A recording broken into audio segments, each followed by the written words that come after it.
Thomas Mann is an interesting guy, an extraordinary writer, extraordinary thinker, a brilliant figure overall with a really interesting life. Born in 1875, lived till 1955, and fairly active lifespan in the history of, let's say, European civilization, of which he had or for which he had a front row seat.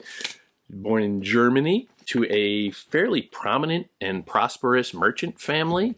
Father was a senator and I think a grain merchant or something like that, and had a very well established and relatively high position in a somewhat provincial town. His mother was of German, Portuguese, and Brazilian extraction. I believe she was from Brazil. She was a Catholic. His father was, straight up Lutheran. And you can see he has that sort of dark Southern South American mysticism or whatever about him in this very repressive German burger mentality. And you can see these elements at war within him at all time. Okay, fine. He was raised very comfortably. His family had some money. His older brother is also a very significant novelist, Heinrich Mann. He was educated and worked as a journalist for a short time, and then starting, I think he was like 23 years old, he published his first short story, Little Herr Friedman. From there, he was pretty much off and running as a professional writer, and he produced a remarkable body of work, and had a very noted career from that point on. He was a literary celebrity. He won the Nobel Prize for literature in 1929, and bear these dates in mind as he's coming about. He then fled Nazi rule to live in Switzerland in 1933. Switzerland is, of course, neutral. He was traveling in Switzerland at the time, I believe, and then heard from his kids back home that you might not want to come home. Things are looking a little dicey here. So he settled in Switzerland for a few years and then emigrated to the U.S. a few years later, I think in 1939. 39. Think about, again, what's going on. He settled first in Princeton and taught at Princeton University. He eventually moved out to California, where he became part of a lively expatriate German community, which always makes me sort of laugh because, well, yeah, fleeing World War II, the U.S. and particularly, honestly, Los Angeles and the Hollywood community, they had a great influx of talent, of people getting the hell out of Germany. These smart people wanted to leave, and he was one of them. And I just picture all these very cultured, extraordinarily brilliant Germans sitting around in Southern California trying to get in the shade because their skin must have been just shredding off of them the whole time. And he lived in the U.S. for most of the rest of his life. And he died in 1955 while traveling in Europe. But he was, throughout this, producing a remarkable amount of writing. Significant novels, significant short stories, essays. He did speaking engagements. He was a worldwide emblem of high culture, high European culture. Artistically, he was a great fan of Goethe. He saw Goethe as a kind of German forerunner for him, and he always sort of matched himself against that, compared himself, or, wanted to be seen in that same light. Also a great fan, let's say, of the German composer Wagner, the German philosopher Nietzsche, the other composer Gustav Mahler. And he saw these figures as kindred spirits in a way, in terms of the way he looked at his work. And it is a remarkable body of work. Major works. He produced a lot. Major works would include the 1901 novel Buddenbrooks, essentially autobiographical, the novella Death in Venice, 1912, an essay, Reflections of a Non-Political Man, in 1918. Notice non-political man, 1918, at the end of World War I. He was trying to justify he was not yet speaking out so much against or in the political arena, and preferred to stay very rigidly in, well, I'm just a writer and I'm talking about matters of art and culture, and grubby politics is for other people. But that marked a starting point for his evolution. 1924, The Magic Mountain, probably his greatest novel. The Joseph and His Brothers, a series of novels, started coming out in 1933 and came out until 1943. Lot in Weimar, a takeoff on The Sorrows of Young Werther. And then Dr. Faustus, his own take on Goethe again, in taking on the Faust legend. That came out in 1947, just a few years before his death. And he was producing after that as well. So he was a remarkable figure whose work is brilliant in many ways. When you see his work, you want to look for just a couple of things. Number one, the cosmopolitanism. He was very erudite. He was very sophisticated.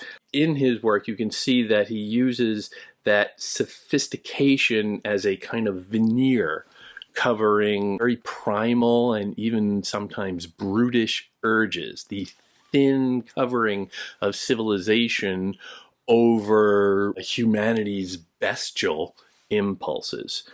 And part of that plays into his very explicit concern for the role of art in society, art and culture, sophistication generally. He deals with very explicitly, he talks about it very explicitly. There are big ideas and philosophies and huge references to cultural tradition, the cultural inheritance of Europe at that time, in the early 20th century, when all of that sophistication was crumbling in a way. All of those great traditions of serious art and culture and intellectualism and philosophy and all of that stuff was just crumbling around them in the horror of World War.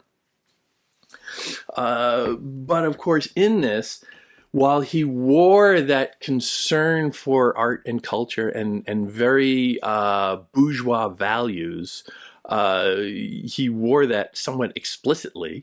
You can also see him probing at them, again, always suggesting that there is a dark underbelly to the appearance of gentility that we all project.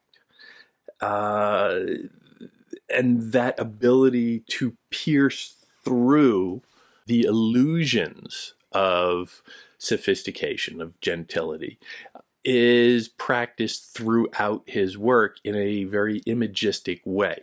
The symbolism, the imagism of his work is extraordinary.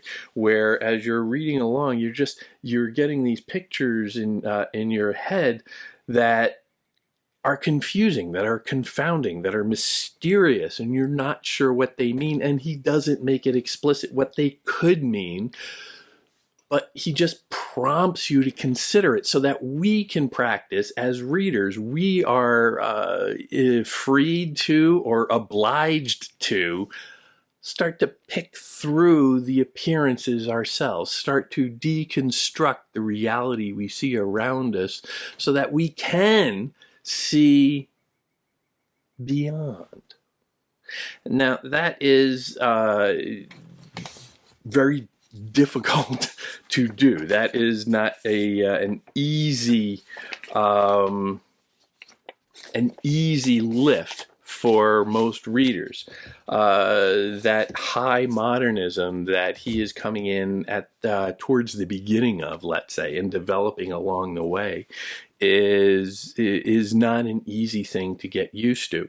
He when looking at him, you can see the modernist tendencies primarily in the notion of historical and cultural oppression, all of that history, all of that preponderance of high culture, all of those gargantuan figures of the past seem to be judging Mann's generation and Mann himself, and he feels the weight of that. He feels the pressure of living up to the standards of Goethe and everybody else whom he so admires. Is he falling down on the job? Are we as a generation falling down on the job? You can also see in his work a deep particularity of perspective, the front loading of it. There's never an objective reality like you can have in realism, let's say.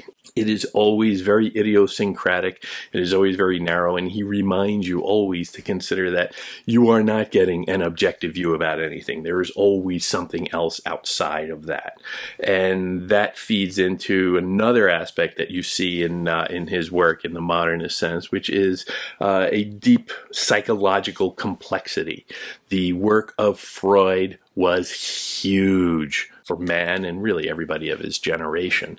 And the value of that is obvious when you start looking at it, and this tension between the social reality, the observable reality around you, and what could be lurking, even hidden from yourself in your subconscious. This is all coming about in the Freudian era, just as Mann is beginning to write. So he is dealing with that in a very complex, very fresh way.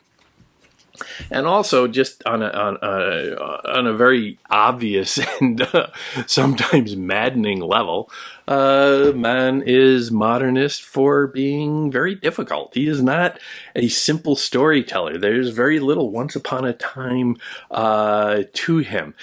When you are reading him, it is often very difficult to understand what the hell he's talking about, what is going on. It is infuriating at times, and you need to adapt to that.